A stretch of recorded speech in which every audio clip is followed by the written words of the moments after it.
Hey everyone, welcome to Promethean Tides. I am General. I am here with Breaker. And how's it going, Breaker?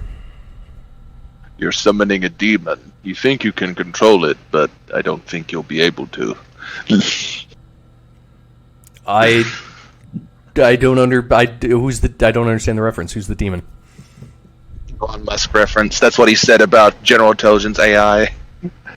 Oh, that was from back in the day, huh? Very relevant to current events. It is, yeah. Yeah, God, Elon Musk has, both Elon Musk and Putin have come out and said that AI is one of the most dangerous things that we have, and that I don't know if Elon Musk said this, but it was Putin who said that AIs in the future will be more destructive and powerful than nuclear weapons are.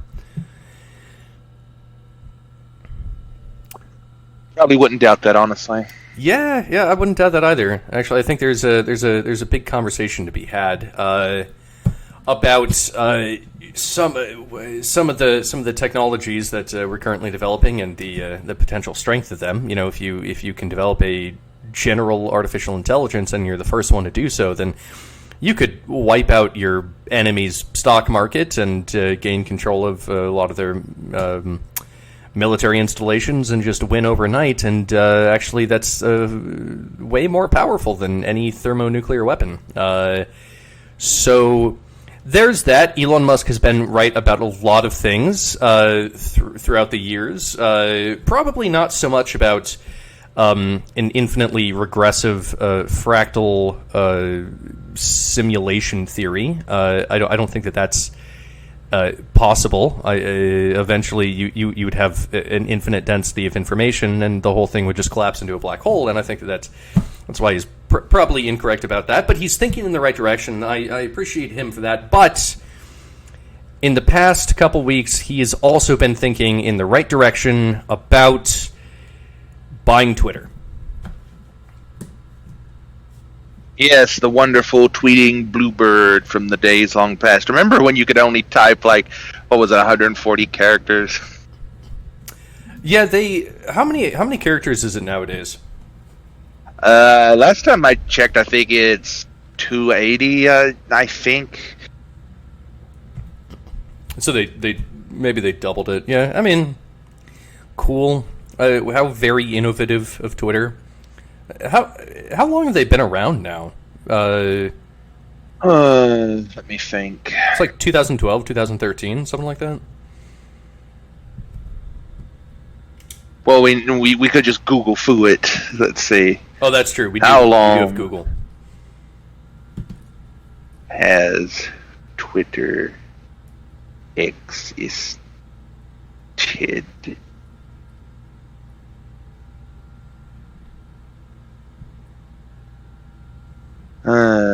Twitter 2006. No way, 2006?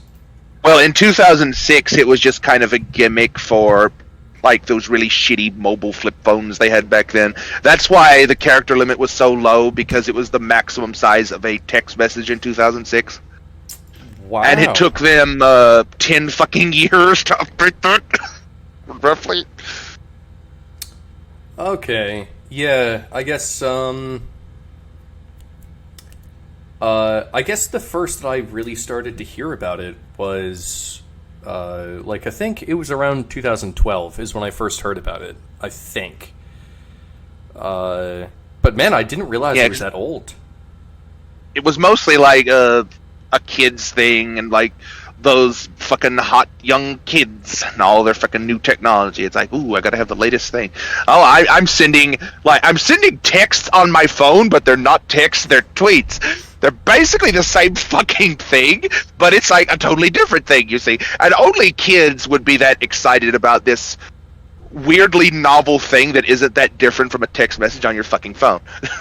Wow, dude, in 2 years, Twitter will be old enough to join the military. That's crazy. Yeah, be that as it may, the whole business about Elon Musk and the Twitter debacle that has cracked off over the past 2 weeks is getting really, really spicy. Like, Twitter is getting to the point where, like, all the fucking corporate interests and multinational corporations and the BlackRocks and the Vanguards and all the fucking shit's like starting to step in, and the fucking Saudi princes, and they're getting to the point where just like, fuck all the regular shareholders. We're just gonna poison pill this motherfucker and cause the stock value to shit the bed and say two middle fingers to everybody so we can maintain our fucking political influence that's granted to us through Twitter, because it's not about the money, it's about the influence. Yes. Okay. So let's start at the beginning here and take it step by step, because that's the 20,000 feet up view of what's happening. But let's break it down. So April 4th, it comes out that Elon Musk has acquired 9.1, 9.2, depending on who you ask, percent of Twitter. Just slightly more than 73 million shares. And he becomes the largest shareholder of Twitter. So that's April 4th. Shortly thereafter, he's offered a seat on the board, but their condition is that he cannot own more than 14.9% of Twitter. And overall, my impression was that Twitter did not seem interested in listening to what Elon Musk wanted to do. So, even though he was the largest shareholder, they mostly were like, fuck off, Elon. Like, you're not that important. We don't want to listen to you. Yeah. Now, as a response, Musk offered to buy Twitter for $54.20 a share. 420 blaze it, let's go. And if they don't accept his deal, he'll pull out. Now, this is, I believe, I think that Elon Musk has gone into this with probably thinking 10 steps ahead. He has a plan A, and then he has a plan A-B if plan A succeeds, and then a plan B if it fails, and then a plan B-A and a B-C and a A-D-C. He probably has a whole bunch of different plans for depending on what happens with Twitter. He's not a dumb guy. Plans within plans, Thadrautha. Yeah. I think he's walking into this and he's already thought about what could happen, and he's acting accordingly. I think a lot of this was probably premeditated, but what he did do with the offering to just buy out Twitter was he put the board in a very difficult position where either A, they accept the buyout for the $54.20, which is a great offer. It's a premium on the stock. It's more than it's currently worth on the market, and everyone makes money, but they have to walk away from their evil little machine. Or B, they choose to reject the offer, and then Elon Musk says, "Okay, well then I'll probably sell my shares," and that's going to collapse the Twitter shares, the price of Twitter shares, and then all of the shareholders that are left holding the bags are going to be very, very upset. And in that case, the board would they have a responsibility to shareholders, and fiduciary responsibility. A fiduciary responsibility. They have a responsibility to their shareholders, and by not meeting that responsibility, by doing something that appears to be more political and ideological as opposed to financial, could be opening themselves up for legal risks of restitution in the future. So Elon Musk has put the board in a very interesting position. The board has responded with the quote-unquote poison pill, which is also known as a shareholder rights plan. Isn't that a much better way of putting it? It's not a poison pill. It's a shareholder rights plan. Like how it wasn't the bill to spy on Americans. It was the Patriot Act. All right, so don't worry. It's just a shareholder. Well, it's obviously the Ministry of Love and not the massive multi-story torture dungeon. Oh yeah, exactly. No. This is all good. It's look, guys. We're just trying to protect everyone's rights here. Don't worry about it. So yeah, that is basically the timeline of events of what has happened.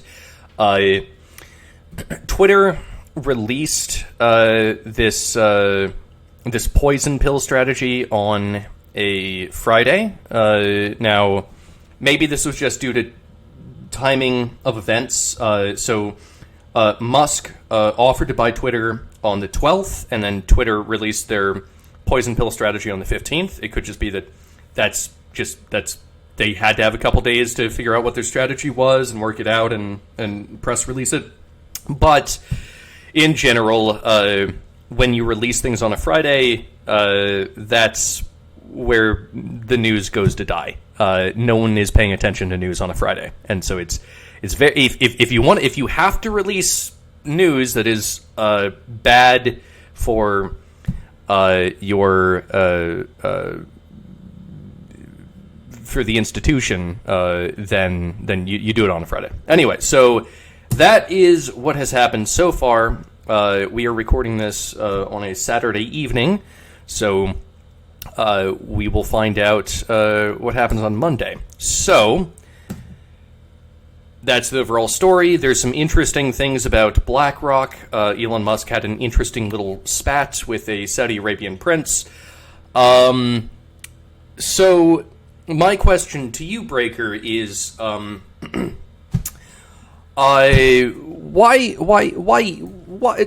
is Elon Musk evil? Why can't he just let the establishment have Twitter? Like why does he have to try to break their toys? What's going on here? Now, I've heard a lot of conflicting opinions about Elon Musk's ultimate motives regarding this. Like, some people say it's just like it's a way to like boost his image so that he can funnel all of this good PR that he's getting from this into some other side project that has nothing to do with Twitter, and he's ultimately just going to pull out and drop the bag any fucking way. And then there's the notion, it's like, hey, Elon has come to save the day of Twitter, and he's like going to get rid of all this fucking censorship and bring back Donald Trump and all this other fantastical QAnon-esque shit. I think it's probably somewhere in the middle of those two grandiloquent narratives, whether he's like absolutely evil and self-interested and self-motivated, and he's this altruistic good guy like a fucking billionaire Superman that comes in to swoop the day. It's probably somewhere between those, in all honesty, as real life often is a mediation between these extreme opposites. Rarely does anyone exemplify the ideal of either side of that. Yeah, go ahead. As to where exactly he falls on that spectrum, I personally am leaning more in the direction of the billionaire Superman, which I think you would probably agree with as well. But you also have to take into account, like, Elon Musk is like a master fucking PR guy, which is strange because he's such a massive spurgatron. If you hear him talk in like a speech for more than 2 minutes, it's like, you see, my new truck, it goes very fast. Here is a graph of my truck going fast. See the gasoline truck? See my truck? The gasoline truck is catching up. It's still going. Mine's already at the finish line, but we'll just wait for that gasoline truck to come up. And then everyone claps and cheers and laughs. There's I think with his Cybertruck, he put bulletproof glass on it, right? And then he was in an interview. It's badass. Yeah, he was in an interview, and someone's like, "Well, why the bulletproof glass?" Well, you see, it's badass. Oh, okay. Well, that's good enough reason for me. Fucking A. So let's go like super conspiracy with that. Let's say that he's actually building a fucking technological drone army, and he's gonna, like, Dr. Evil style or Lex Luthor style, push a button, and all the freaking trucks are gonna be under his control like Maximum Overdrive, and he's gonna take down the government. That's like the super QAnon conspiracy. No. I got a way better conspiracy. Neuralink, right? Oh God! Yeah, he gets everyone to have Neuralink, and everyone trusts Elon Musk because he's always been the good guy. But actually, then he flips a switch. Boom! Now he has everyone's a zombie, and he has control over everyone, and that's how he conquers the world. He does it with a smile, and everyone loves him. But boom! Yeah, he's bent on world domination. He's worse than the Germans. Now that would give some credence to the theory that he's actually ultimately self-interested, because with this particular Twitter business going on right now, win, lose, or draw, he's got so many plans within plans, and he's thought out all the contingencies so well that he's going to somehow end up on top regardless of what happens with all of this, and he's going to take all that positive PR and funnel it over to something like Neuralink, and he's going to say, it's like, hey, Twitter is full of shit. Do you see how I expose them as the phonies and oligopoly that they truly are? Well, with my company, Neuralink, you won't have to worry about censorship. You will be plugged in to the network, and you will be able to seamlessly communicate freely and openly with everyone else on the network, and there will be no curation and no censorship. So here's the thing, man. I think that it might work just because if I had to choose between Facebook's metaverse and Elon Musk's Neuralink, I might take the Neuralink. Well, at least metaverse you could take off the fucking goggles. With Neuralink, it's going to be inside your fucking skull like Ghost in the Shell level shit. That is true. That's a downside. That's a major downside. But I don't know, because the thing is that these... If it's not open source, run like fucking hell. It's the fucking Antichrist, 666, run like hell. Well, yeah, exactly. The thing is that all of these tech companies, they've invested millions, maybe even hundreds of millions of dollars into research, into how to hack the human brain, how to get the most number of eyeballs on things, how to just get the most amount of human attention, the most number of clicks. The same people that consult with casinos are consulting with these tech platforms. It's the same psychologists that are doing the consulting for both of these things. That's a major reason why maybe you shouldn't trust Facebook, because even if it's just a pair of goggles, they're going to find out some way to get you hooked to it, where yes, technically speaking, you can take the what do you call them? The eye things. Oculus Rift. The headset. The fucking headset. Technically speaking, you can take the headset off, but you won't want to. Yeah. Whereas, I think Elon Musk himself, he came out and he said that the way Twitter's algorithm should be open source, and I agree with Elon Musk on this. I think it's obviously he wasn't the first person to say it. He just repeated something that's been being said for years, but Elon Musk agreed. The algorithm that is behind Twitter should be open source. What is the reason for people being banned? We don't know. It's in the dark. It's some sort of back room of I guess Saudi investors and blue-haired 21-year-old neo-gendered individuals who are making the decisions as to who should get banned. And I don't know if that's the healthiest thing. So it seems like Elon Musk is a force for good. He could end up being a force for bad, but for right now, he's a force for good. I think.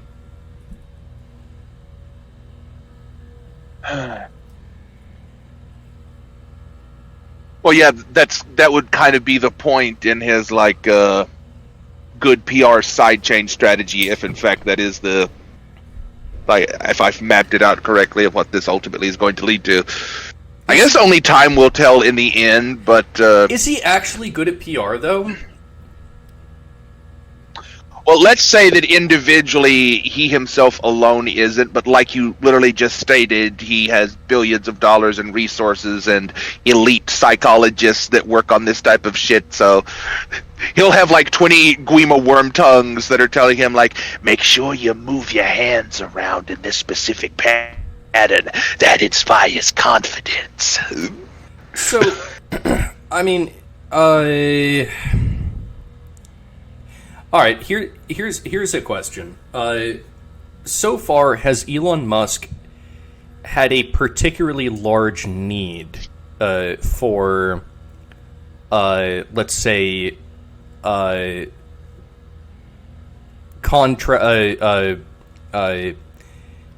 has he had a very large need for psychologists who understand human addiction and gambling? I don't think he has. He's been doing Tesla. He's been doing not SpaceLink, SpaceX. SpaceX. Yeah. Well, there Starlink and Neuralink and SpaceX, right? And he's been doing Tesla. None of these platforms have actually required this this need for psychologists who understand gambling. Like maybe that's why he's different than a Mark Zuckerberg, right? Like a Mark Zuckerberg, just he feels fake. When you listen to him talk, it's fake, and everything he says, it seems like it's designed to manipulate you, right? Like it's Mark Zuckerberg is actually in the uncanny valley. Like he's gotten so good at trying to seem presentable that it's actually creepy. Whereas you don't get that impression from Elon Musk. He seems like a chill, mildly autistic guy. Zuckerberg is kind of spurgy and too smart and up his own ass for his own good, to where he thinks like looking and sounding like Data from fucking Star Trek Next Generation is what normal human people do. Whereas Elon Musk he has like a more he's more carefree and casual, and he kind of knows that he's spurgy, but he plays it to his strength, and he kind of pokes fun at himself, and he does a bunch of memes, and he has like good ratings with the kids. Like the kids are into Doge. I'm gonna pump Doge coins. Doge. Everyone loves Doge. Whereas Mark Zuckerberg is like, Doge, a meme. Here is what Meme Archive says about Doge. I am a human who enjoys memes. Well, I think it was Zuckerberg himself, and this is more or less a direct quote. Back when I was human, I mean, I still am human. Yeah. I think Mark Zuckerberg is just the fucking AI in a human suit. I think it's already happened. Yeah, we already invented the AI. It's controlling Facebook. No, I think that actually, so Elon Musk is not very professional. I mean, he can be professional, I guess, and he appears to be wickedly intelligent. But he's not super professional. He's not like a Jeff Bezos level of professional. Like it seems as though there is still some humanity left in the guy. That he's not just an animatronic version of a person that is trying to say all the right things all the time. Like you can see that he's not. He's not a member of the Borg or whatever the metaphor is. I think that maybe that's part of the reason why people like him. It's because he's Or not maybe that he professional. notices. Yeah, maybe he notices that everyone is kind of put off and disinterested in the bog standard suit and tie, corpo PR department approved, 100% PC speech, like pressed and pleated collar corpo speak bullshit, and he realizes that so many other people try that and fail so often, especially with the younger demographics. So he intentionally and strategically does more meme culture and pop culture shit. Maybe that's the thought process, if you've ever considered it. True. Yeah, I mean, maybe it's a strategy, but He's so professional that you don't even notice it. oh, the next level thing, where actually he's more professional than anyone else, and the way that you become more professional is trying to seem more like a human. The conspiracy is 3 layers deep. It's not so much a conspiracy as it is just a very...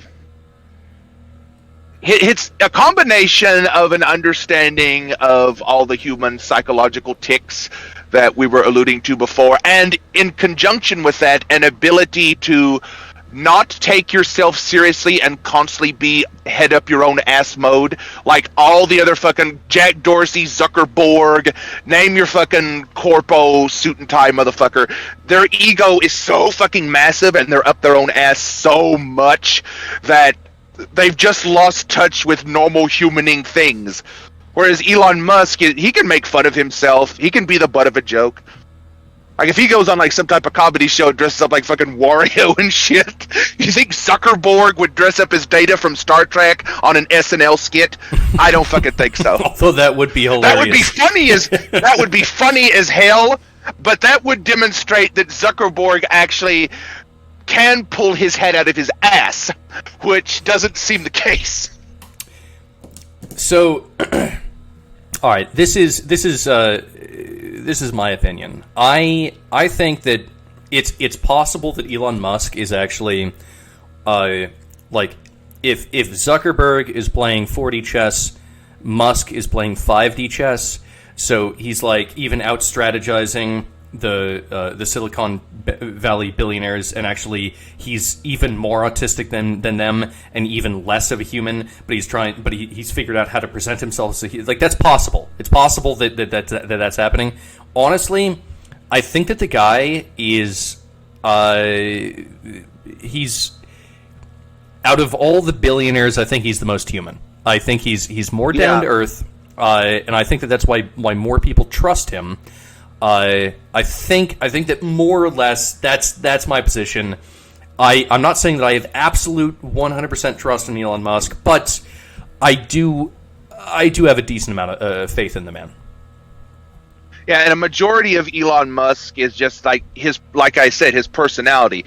It's the part of your humanity that you can't just script and act out unless you're like Marlon Brando level method actor motherfucker, and you're just constantly in character all the time, like the world's greatest magician or some shit. Right.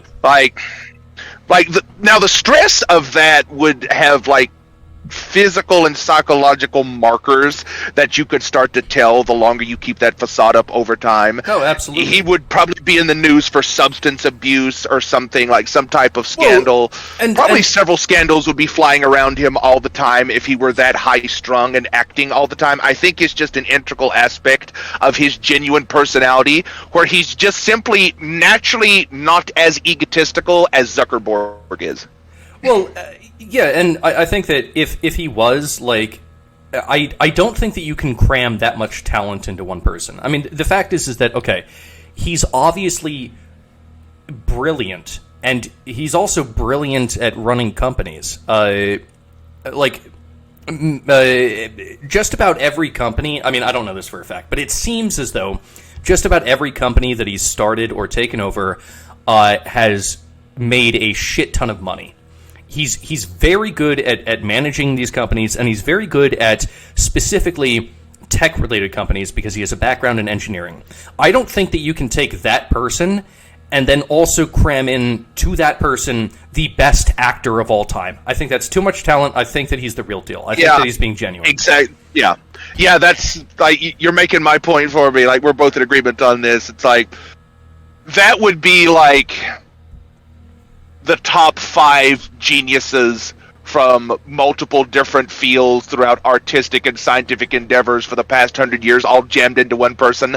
And yeah, that is so astronomically unlikely. I'm more inclined to think it's just how he genuinely is. Well, unless actually he is a Platonic God King philosopher, or a philosopher king. Maybe that's what he is. Maybe he's a philosopher king. Maybe Plato was right. Maybe that's what he is. That's not actually too far. Now that you bring that up, that's not too far from the truth, in my opinion. Like, he is literally like the modern day. Like, he's literally crafting a bridge into a new fucking universe, an unparalleled human experience in the form of fucking Neuralink. If that's not a philosopher fucking God King that shifts a fundamental paradigm of how humans behave and socialize, the likes of which has never before been seen in human history, I don't know what a fucking God King is. Yeah, fair point. And, you know, not only that, but he started a company called The Boring Company, and they dig tunnels, and they, I think it was them that released a flamethrower. So, hell, man, I mean, if you want to be a philosopher God King, you got to release a flamethrower. I mean, that's just logical. It's Spaceballs come true. It's like the yogurt flamethrower. The kids love this one. So, anyway, yeah, I think that we're in agreement. Probably Elon Musk is more or less a genuine human. He seems to be tackling the not just Twitter, but I think an aspect of the establishment itself. Twitter sucks, I think, as a purely economic investment. I think that you sent me a link. Let me pull it up here. Charles Schwab gives them an F rating. Strongly underperform. They say that their growth rate is neutral, but their quality grade, their sentiment grade, their stability grade, and their valuation grade are all negative. They got a D, D, D, and F in those aspects. I think it was Twitter actually got I think Goldman Sachs in there to try to say that Twitter was worth more than $54.20, and yet Goldman Sachs themselves were like, nah, it's worth $30, like a couple months ago. This is clearly not no part of this Twitter buyout has anything to do with intelligent economics. This has to do with power. This is outside of capitalism. This is the what do you call it when the government gets involved in like economic systems, and then they basically like more or less control corporations, and specifically like they're controlling this corporation in order to control the American free speech platform, and by what do you call that when they? I believe that would be called fascism. That I think, yeah, that's right. I think it's fascism. Yeah. I find it so interesting that, you know, you have the Saudi Arabians. They hold a big part of Twitter. And then you got Vanguard. They're actually now, I believe, the largest shareholder of Twitter. They went ahead and increased their holding from 8% to 12% or something like that. I mean, this is this platform. People clearly care about it, but it has nothing to do with the financials of it. Twitter is not profitable. I mean, it's technically profitable, but it kind of sucks at making money. These institutions are interested in it for very clear reasons. It's political power. It's influence. Twitter is the place where a lot of political conversations happen, and as long as they can control that, it's fantastic. This this I think what it's doing is it's exposing that there are institutions and entities that exist that are more powerful than just good old capitalism, and they're less interested in making money because they already have the money. In fact, maybe they can already print the money, so they don't really care. What they're interested in is control of human thoughts. That's what they want, and that's way more valuable than any amount of dollars. Yeah, which would make a lot of sense as to why all these like multi-billion, multinational companies all of a sudden really care about a shitty, underperforming tech company with a rotten fucking perspective that if it were your child's report card, you would probably literally punch your child in the face for being that retarded.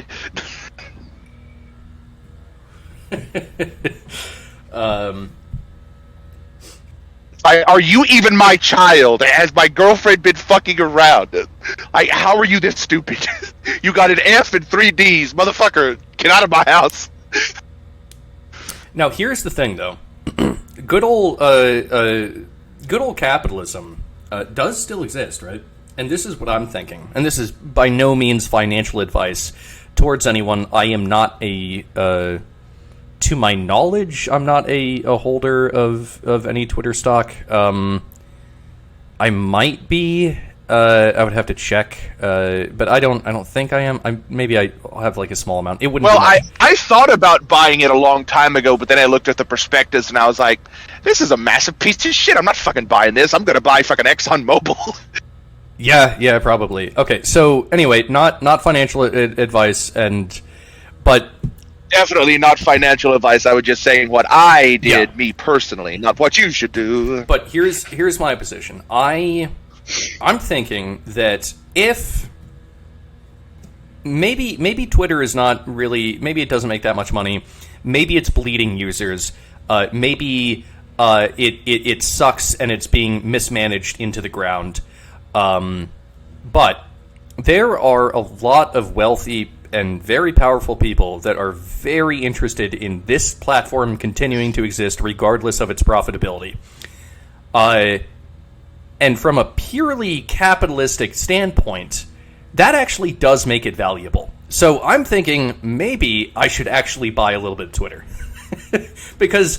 here's the thing. Yeah. You buying a little bit of Twitter, you're not getting any type of actual value out of it.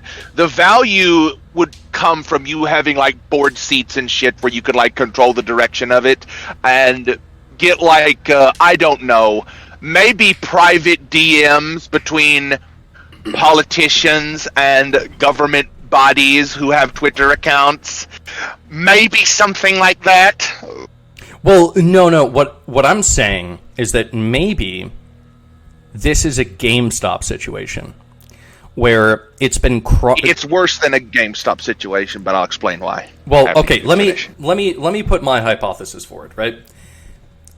Twitter has actually been undervalued chronically. And that's because everyone was looking at the financial aspects of Twitter.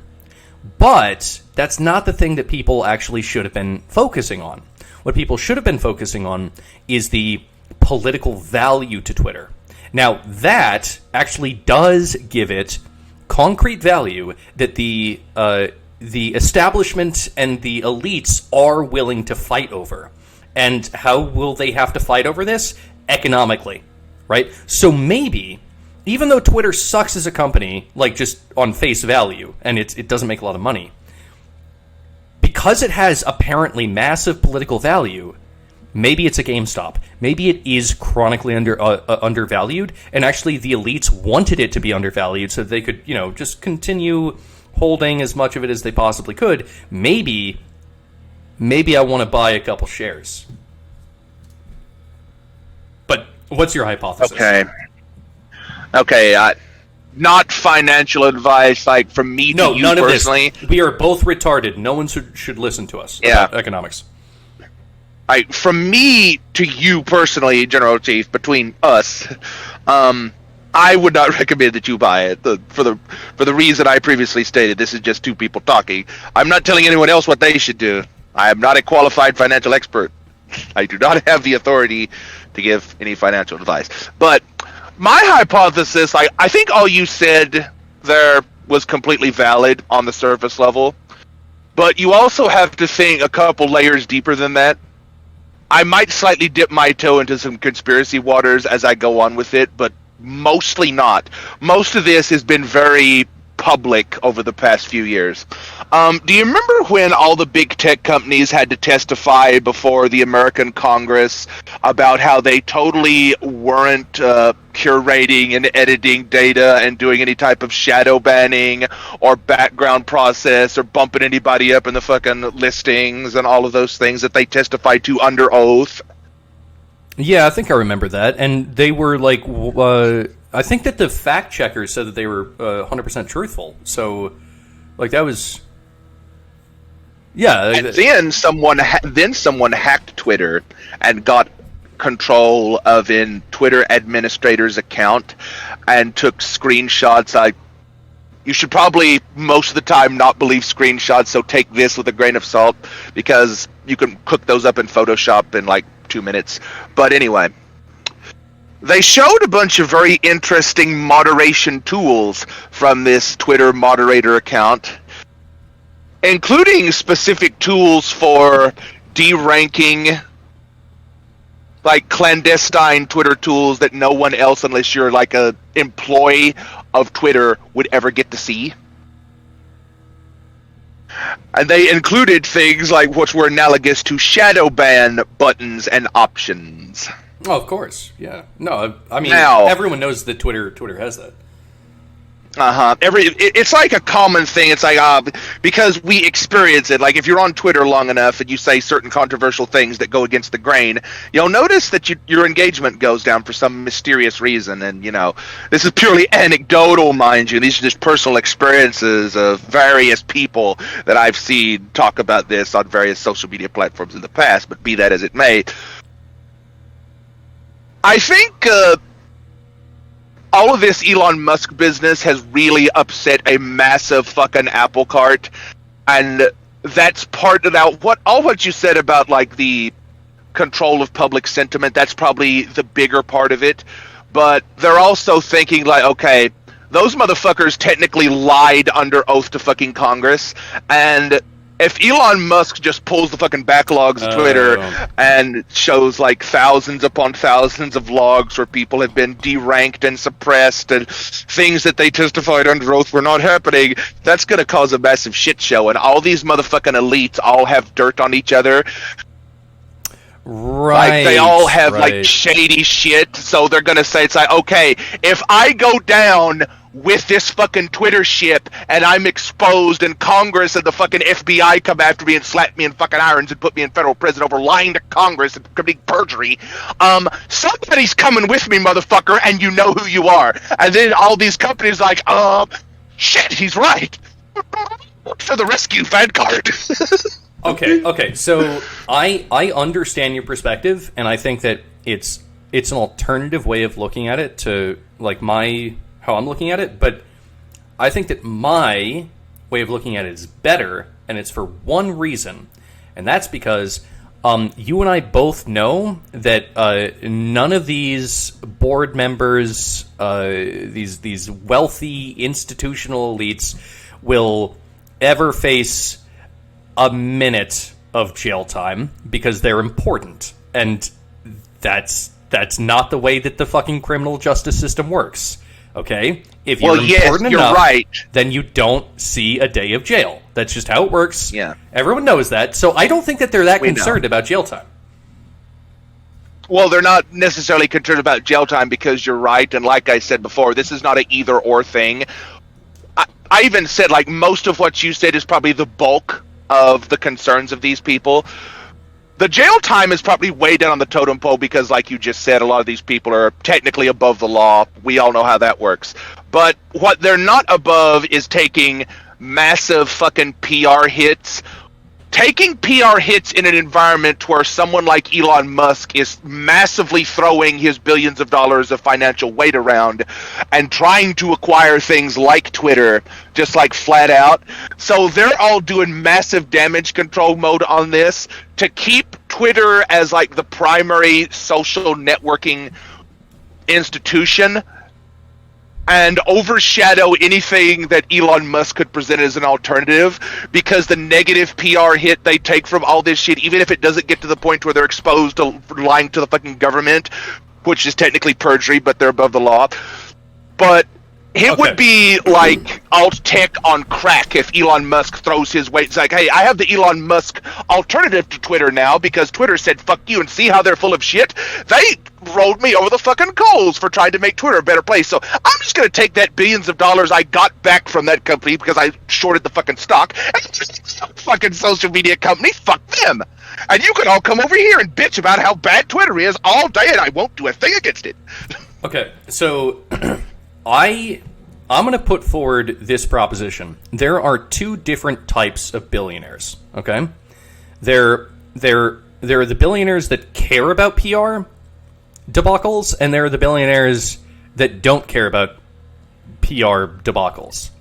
So, and those are the ones whose names you don't know, but all the people that are throwing their hats in this are well-known names, like the fucking multinational institutions and the fucking Saudi princes and jets. Those are the ones we do know. So, I think, okay, let me rephrase this. I believe that Elon Musk doesn't care that much about PR. Like, he cares a bit, like how a normal human would care about PR, but they're not obsessed with it, right? But there are other billionaires, like a Mark Zuckerberg, who are terrified of PR. They always want to be saying the correct thing. And because they're so obsessed with PR and they never want to say an incorrect thing that might offend someone or might, make the shareholders upset or anything like that, or make China upset or Saudi Arabia upset, they have to basically be robotic in their talking because PR is so important to them. Whereas there are certain billionaires, and I'm looking at, say, like an Elon Musk or a Donald Trump, where I guess whatever facet of their personality, they just don't really give that much of a shit about PR. They just want to do their thing and make money and be successful. And so controversy rolls off them like water off a duck.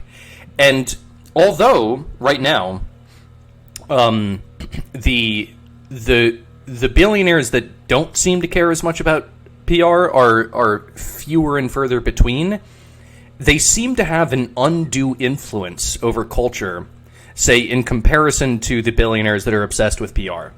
And I think that's amazing. I think that what that shows us is that there is a strategy that seems to exist, that seems to work, where if you can get powerful and you can get money and you also don't give a shit what the Twitterati think about you, then man, you can throw some hefty stones at the system.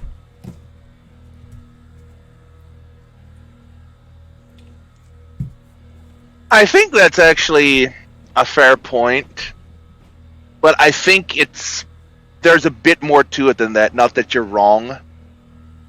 In that, to the extent that, because it goes back to what I was talking about before about the difference in personality of these people, like Zuckerberg is obviously so egotistical and head up his own ass that if his ass isn't shining like a 24-karat gold facing the public at all times, if a bird shits on his solid gold ass, he has a massive fucking conniption fit and he just can't fucking handle it.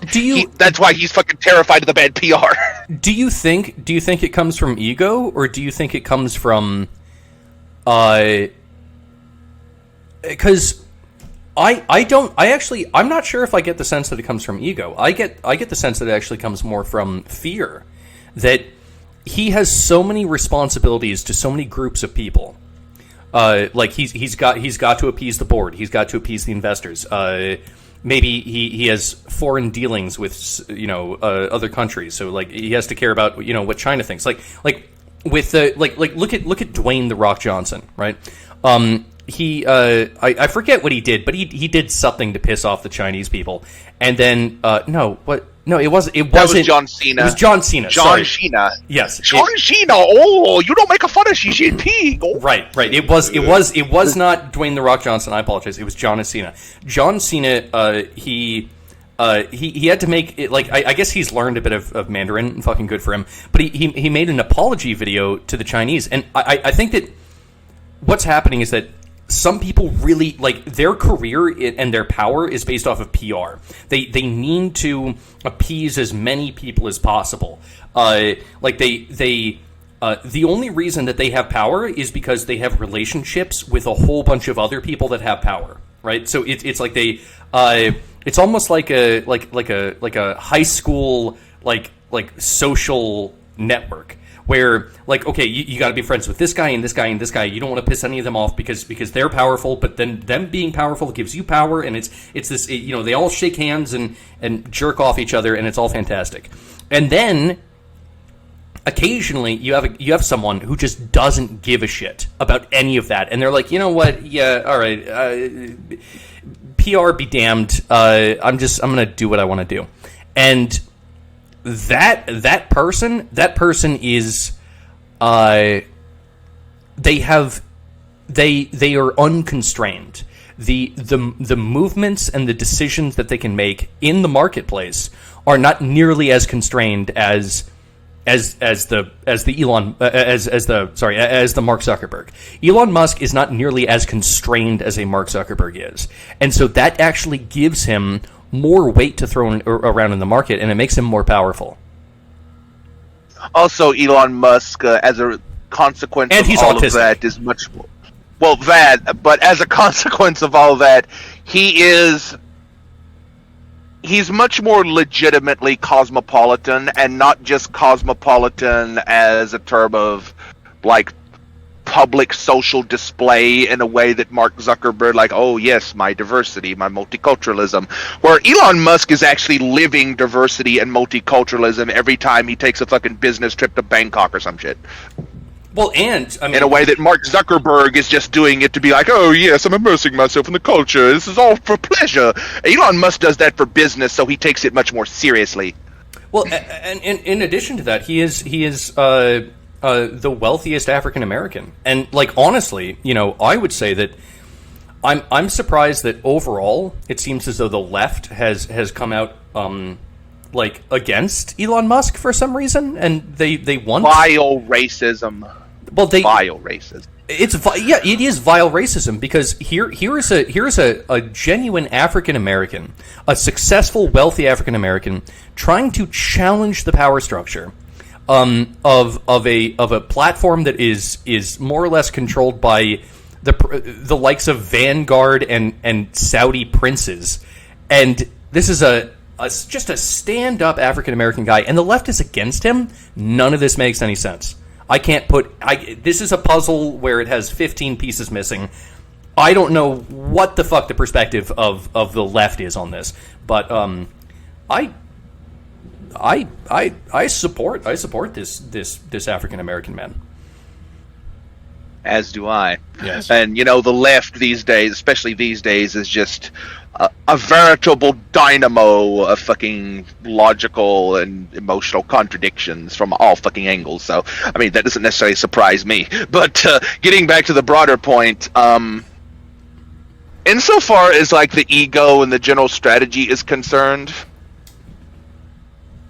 I think Elon Musk he's much more tactical because he is like legitimately cosmopolitan and he flies all over the world on real fucking business, and he has to take all these cultures very seriously and legitimately immerse himself in them to enamor other like foreign businessmen that he cuts deals with all the fucking time, whereas Zuckerberg just has to be like in a Zoom call with a Saudi prince who speaks fluent English and knows to act like American when he's talking to an American, and when he turns back around to face these fucking people, he's like, any homosexuals, I kill you.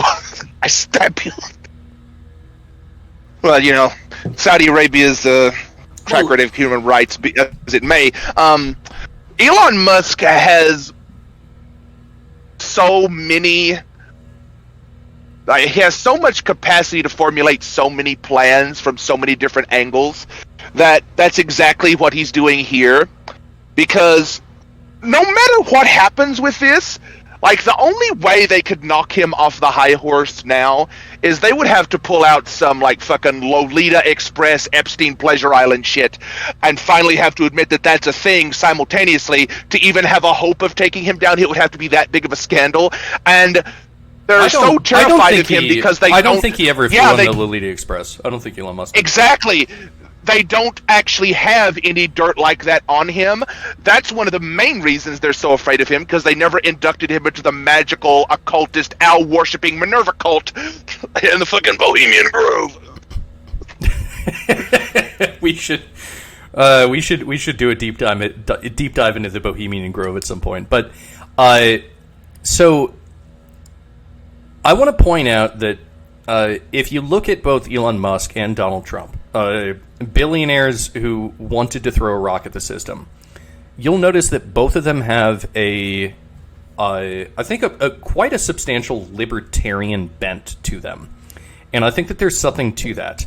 I think that these are just genuine good old libertarians.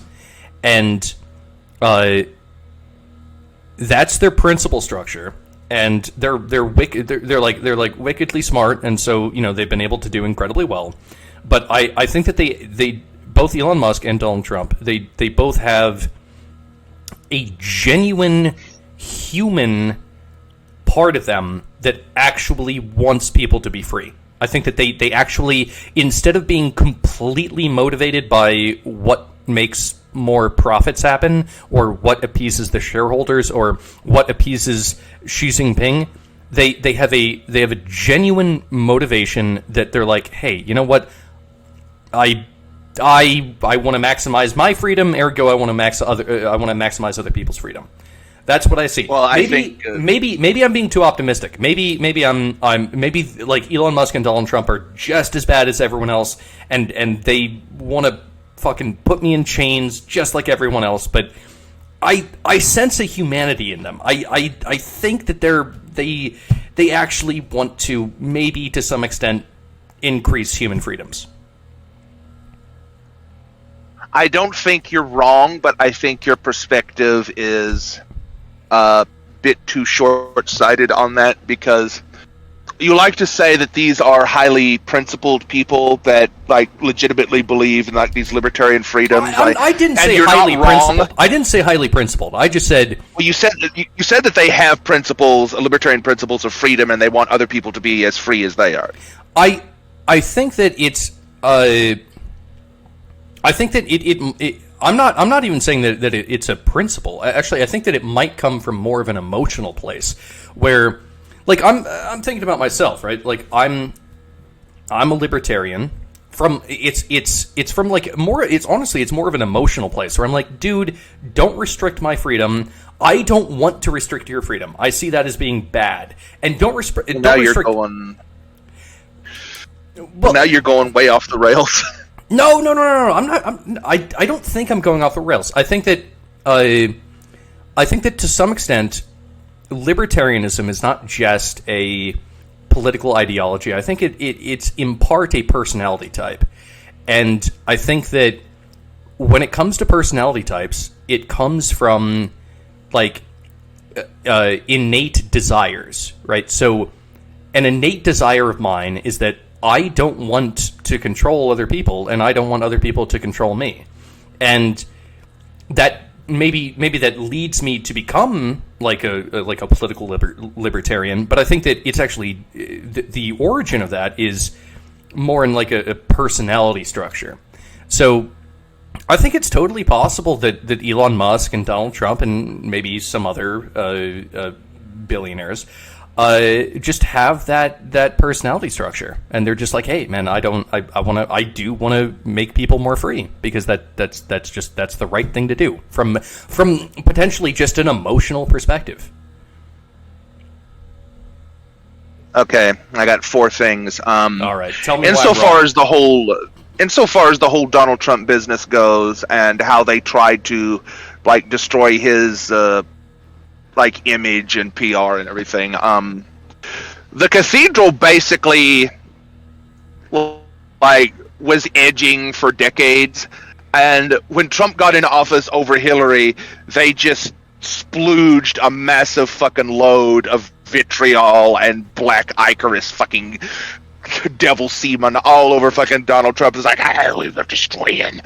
They just went full blast fucking leftoid insane, and they whipped up every single fucking leftoid block that they possibly could to revile and despise him from any and all angles.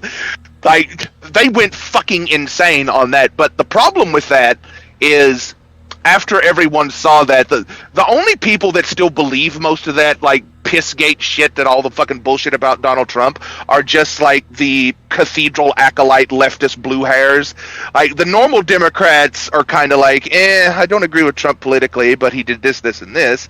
And the Republicans are kind of split because they're like, he's saying all the quiet parts out loud, and we don't have any fucking political leverage anymore. Then you get the fucking rhino cons and never Trumper motherfuckers that just wanted to go back to like tax breaks and cleanly pressed suits and well, Christianity's not coming back anytime soon, but some type of moralistic pragmatism. Oh God, I'll tell you what, man. America loves Mitt Romney. They just love him. Yeah, right. Basically, the whole point on that is the cathedral doesn't have another nut ready to go for the next motherfucker that gets in there to the same extent that they had for Donald Trump.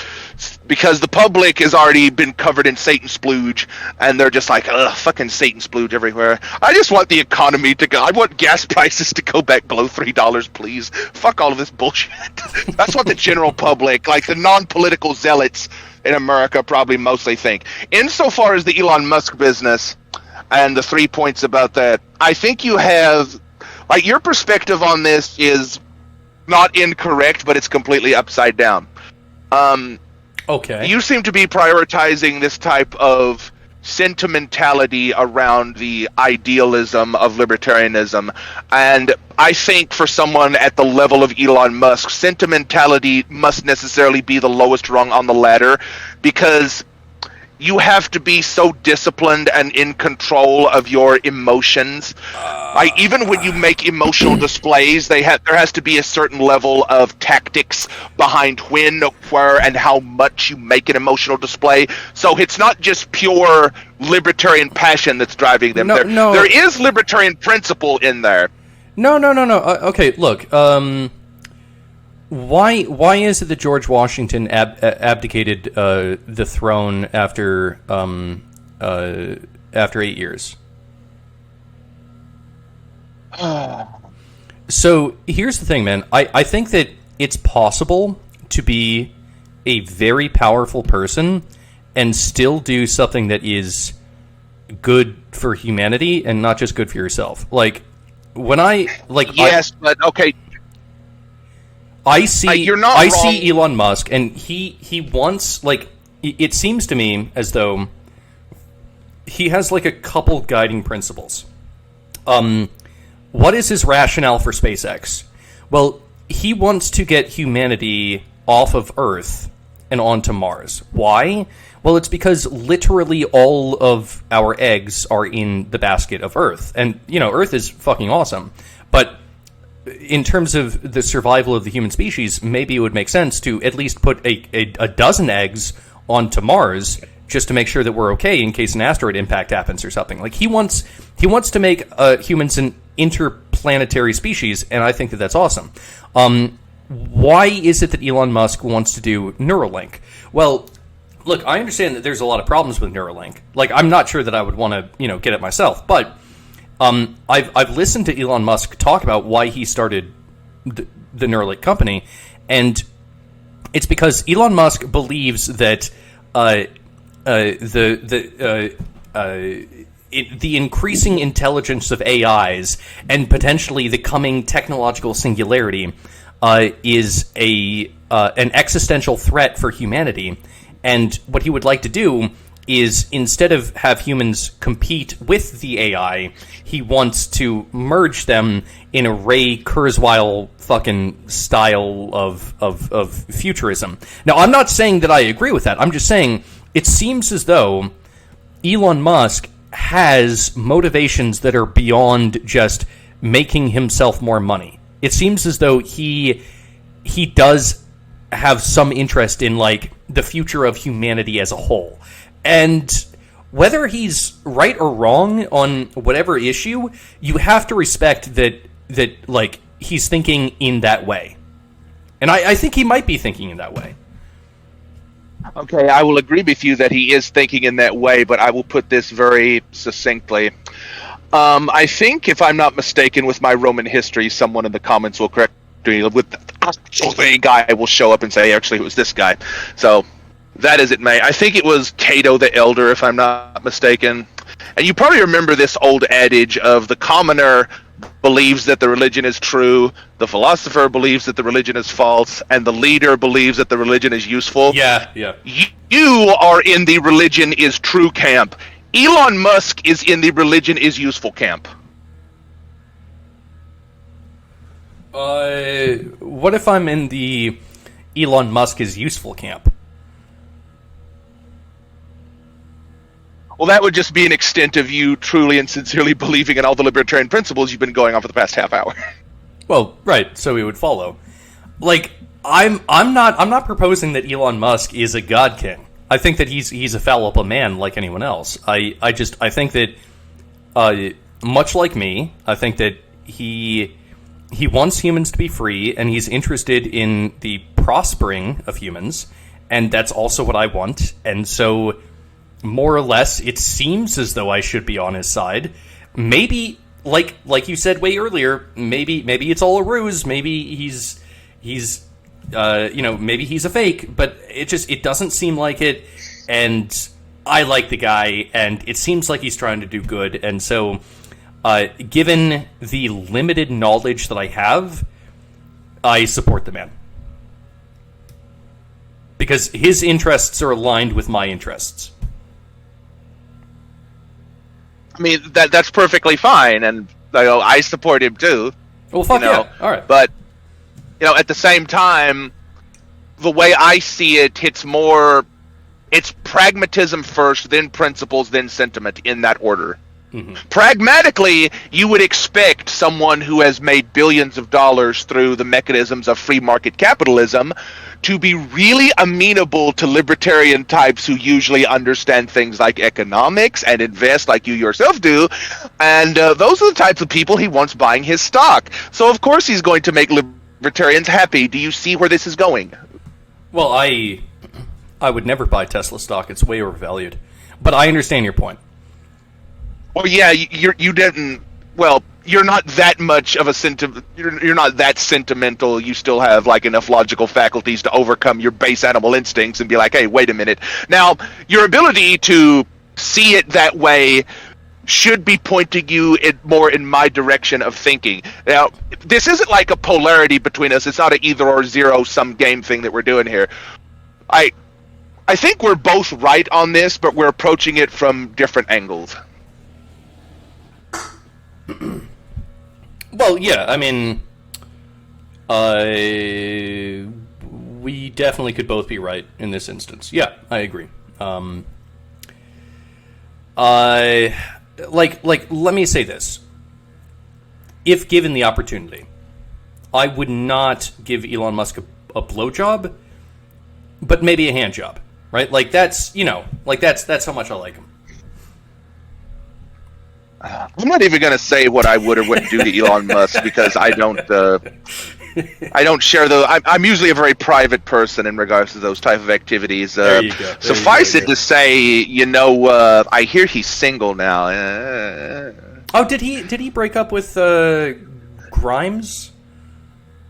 Man, that happened like a couple of years ago. Yeah, see, I don't pay attention to the celebrity personal life stuff. It's not something that I'm focused on. Unfortunately, I think he's like Arnold Schwarzenegger level of super straight, so that's not going to happen.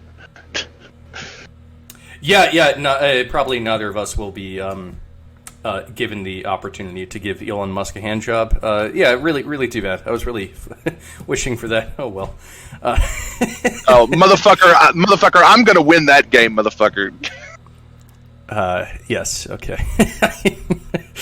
No fucking try me, fucking straight frog. I will. Okay. I'll put the chemicals in the water that turned you gay. Please don't. Put chemicals in the water. God, no. No, please don't turn me gay. God damn it. Not the atrazine. I mean, look. I will say this as a straight man. I would rather blow Elon Musk than eat out Hillary Clinton. I will say that objectively. Oh God! Like that's just true. Fucking Hillary Clowntrons, demonic clown hole. Okay. I think if you got anywhere near that thing, it would open like a rift straight to Beelzebub's asshole, and it would anally vor you and suck you into a dimension of demonic shit piranhas. It probably has teeth, and it would suck you in, and you would never be heard from again. I think. Maybe that's what happened to Jeffrey Epstein. Biologist. I don't know. Yeah, what she did was that she unbirthed him and then rebirthed like a dead clone.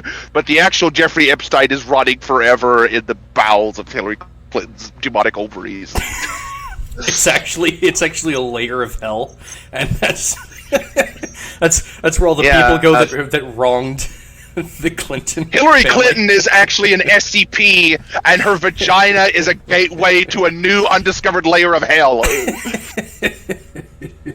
heard it here first, folks. The private conspiracy theories on the Promethean tides. No. This is just facts. This is news. We're just reporting the straight news. It's a goddamn demon. We are going to elect President Linda Blair, people. I'm not going to go along with it. Okay. Well, I think that we more or less hashed out the Elon Musk thing. I am looking forward to talking about this next week because I assume that there will be more things coming up. We can find out what happens this week and discuss that next week. And this will be undoubtedly. This will be a continuing conversation because I think that this is probably one of the most important things that has happened in the news since Trump got anti-elected in 2020. So, all right, we had something that you and I wanted to talk about, and this has to do has to do with and I want to state before this is going to be deeply philosophical, or at least vaguely philosophical, and it may not be interesting to all people, but I think that this is fundamentally an interesting conversation myself. So yeah, consent. Is that where you would like to begin this with? We can do consent, morality, rationality, or empiricism. Okay, maybe these are all talking about a similar thing. All right, let's do morality. Fine, morality. It's broad enough, but not too broad. Okay, morality then. What's your we've talked salvo? We've talked about this a fair bit of times in the past, but recently I was kind of embroiled in a bit of a Telegram debate with Papa JF about this type of subject, and he's got his standard talking points around that I should have expected given his Jay Dyer debate, if anyone remembers that. Okay. In order to ultimately root consent in the category of objectively verifiable phenomenon, which if you are a strict materialist, you would necessarily have to do. If you don't have any prior metaphysics to anchor that to, what happens is you end up transcending into this rarefied domain of pataphysical goo, for lack of a better term, where you have to go up and out instead of down and in with the philosophical anchoring. And up and out is a lot harder to do because you have a lot more to deal with in that direction. Okay, so let me phrase the argument.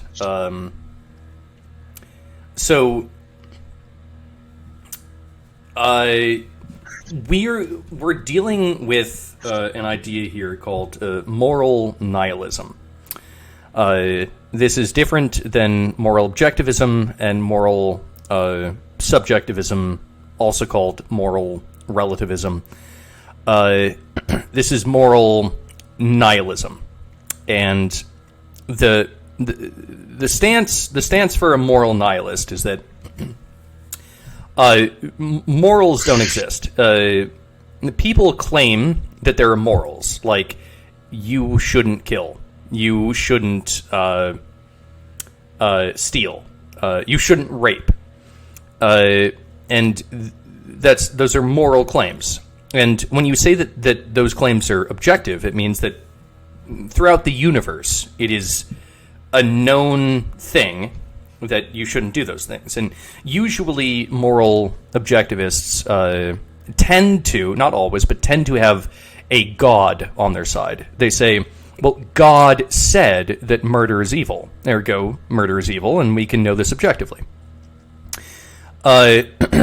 You also have this group of people called moral subjectivists or moral relativists. I think they're pretty much the same thing. And these group of people, as far as I can tell, and I'm sure that there's a lot of disagreement about this, but as far as I can tell, it's the democratic approach to morality. It's where,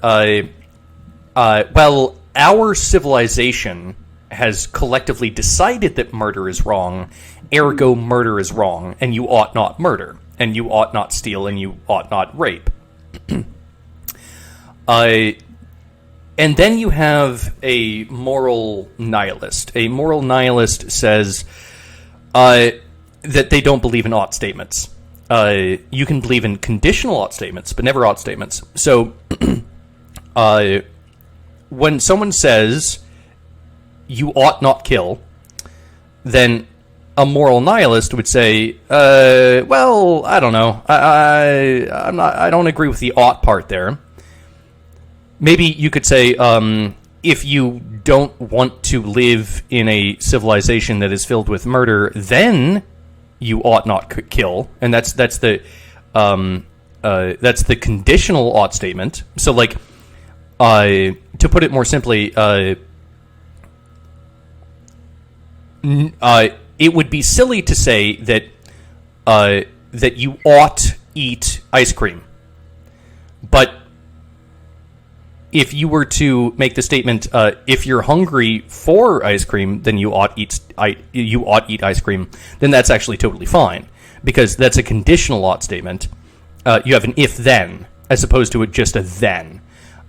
So that's basically the breakdown, more or less, as far as I can describe it in brief, of moral objectivism versus moral subjectivism versus moral nihilism. Now, my stance is that I am a moral nihilist. Breaker here is not. Breaker here is a something? What are you? It would probably be fair to say at this point that there's probably a more correct terminology for this, but this is going to sound stupid, but probably transrational or transmoral. I'm trans. Okay, all right. You're somewhere in the between. No, I'm past the nihilism part. Okay, so you're not non-binary. That's good. Yeah, the binaries that died with the fucking death of God, the Nietzschean death of God in the metaphysical sense. The subjectivist sense ultimately doesn't route back to any type of logical grounding because it's an argumentum ad populum and therefore not an argument. And okay, so I could call you moral queer. Just call me for dinner, and I don't care what else you say. Okay, all right. What's your stance here when it comes to? Maybe we should have just fucking began with morality. What is your stance on morality? I just laid out the three major stances, but it appears as though you have one that is not in the three major categories. What is your stance? Okay, so firstly, like each one of those three positions, like the moral objectivist, you have to have some type of binding mythos of the civilization where they all agree on this is some type of transcendental aspect that is ultimately beyond like mere mortal affairs. Right, you got to have usually a god, instanted some type of god. Yeah. Basically some type of god or some super permeable binding spirit, like in the Native American sense, like the Great Spirit, or some type of god emperor that lays down the law like Warhammer 40k, like do as I command level shit. You gotta have something like that. Okay, since that in the Nietzschean sense, that's all kind of dissolved over time and become disenchanted, and metaphysics has kind of melted away in the modern world. Then you got into the subjectivist realm, and the subjectivists, ultimately all it boils down to is argumentum ad populum. It's like, oh, well, in this particular civilization, we do things like this, but over there they do things like that. And there's no real attempt to... Yeah. I want to point out that both the moral nihilists and the moral objectivists hate the moral subjectivists the most. That no one they don't respect them. The eternal fence sitters, like all morality is valid. Time for more soy. Yeah, fuck those people overall. Stop being such a bigot. I swear I'm going to report you to Twitter. It gets you banned. Technically speaking, if enough people disagree with you on Twitter, then you would be wrong. That would be the moral subjectivist viewpoint. Actually, no. Like the Twitter fucking morality and the cathedral morality is like this weird disjointed amalgamation of objective and subjective, but the objective metaphysical root is this liquefied, nebulous anachronism salvaged from a green swamp of goo from ages long past and just occasionally drudged up to throw at someone randomly until they need to make another type of moral argument to prove something else. Then, women are equal. Women don't exist. Shit, what do I fucking throw next? Wait. Okay, so actually from that perspective, a moral subjectivist would be very similar to a moral pragmativist, wouldn't they? I mean, I guess it would just... The pragmatism starts to come in, and it's either going to be motivated ultimately by self-interest, which I suspect is more in your particular case. Like, you don't want to live in a society where people are statistically more likely to murder you and your family, so you say that, I don't want to live in a murderous society, so murder is wrong because it affects me personally. It would either have to be tied to you personally, in the sense of like your individual agency. Hold on. This is semantic, but important. I would never say that murder is wrong. I would say that my preference is that people don't murder because... Exactly. Because then I'm more likely to get murdered. Fuck that. So I won't murder myself. Yeah, it's a preference that stems from pragmatism. Yes, it is. Yeah. Okay. Which is ultimately self-interested and you kind of have to have a really robust concept, either sentimentally or more so in your case, like backed up by some type of individualist libertarian principles, to even be able to start to formulate that argument. And we've had this, a brief aside, we've had this argument before about libertarian principles and how most people actually don't agree with them. For one reason or another. Now, they might not all be able to articulate that as eloquently as you can articulate your belief in them, but if you notice, the world isn't exactly eat up with free markets and libertarianism these days, no matter where you go, even America. Well, but we're neither of us are subjectivists here, so the ad populum argument is it's not important. Does not matter in this case. Okay, maybe not for us personally, but just so everyone else is caught up on this. Right. Because this is a thing that's been going back and forth between us for years, and not everybody else might be aware of that. True. Okay, once you get past subjectivism, then you go into nihilism. It's like, hey, none of this has any ultimate objective value whatsoever. So all that's left at that point is pure self-motivated pragmatism, which can work up to a point as long as you maintain the sensation that you are, paradoxically enough, living in a something akin to a collective where, like, other people's struggles and the proximal knock-on effects of crimes they may commit in the society can and will reach you at some point if you allow them to get out of control. Now, this kind of works up to a point, like you being a rather metropolitan individual, that makes more sense because you're more adjacent to certain high crime areas than certain other people in the country. But someone living in the middle of nowhere, that idea is not going to make a lot of sense because they know all their neighbors, and if anyone commits a crime, it's gossip all over the fucking town for years. Well, whereas someone commits a crime around you, you walk by the dead stab victim body as they're throwing the sheet over, and that's just fucking Tuesday. Not precisely where I live. I live in a rather posh neighborhood, but I do want to point this out.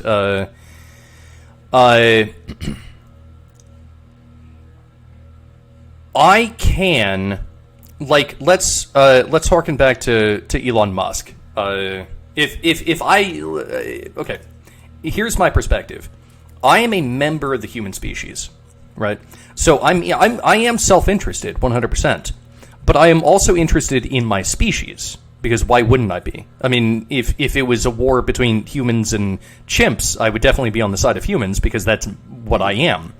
So I can think in terms of what is beneficial to the species. So from my moral nihilist viewpoint, I can say I want our species to do better, ergo I want humans to go to Mars. Or I want humans to fucking build colony ships and go to Alpha Centauri or whatever. Like, my moral stances don't necessarily have to be entirely individual, or entirely selfish. They can be selfish. They can also be for my family. They can also be for the community that I'm in. They can be for the race, if you wanted to do it that way, and they can be for your species. So, like, it's not entirely, like, it doesn't have to be entirely just individualist selfish. Yeah, I can see how all those would... You do make a lot of concession to the collectivist angle of that, which certain other more hardcore libertarians wouldn't, though. It's probably because of your background in biology and how you understand complex biological systems and social interactions between complex species like humans that you can even start to articulate those types of thoughts, whereas a more idealistically dogmatic libertarian type that isn't as well versed in that type of complex interconnected systems as you are would probably say something more along the lines of, hey, I don't give a fuck what you do over there, just leave me the fuck alone. Not realizing that leave me the fuck alone attitude, the people over there doing the shit that you don't want anywhere near you probably outnumber you. And Judgment Day is coming, motherfucker. Just wait, it'll get there eventually. When those dumbasses starve themselves to death, they're coming for you next. Yeah, but we were talking about morality. Let's get back to it. Yeah, but you can already realize that. So, okay, if you remember the political trichotomy that we've talked about before, Basically, the absolutist side is morality handed down from on high, whether it's the universe, Great Spirit, God King, God Almighty, whatever. Or Cthulhu. Well, that becomes a bit more complicated, but you could put it like that.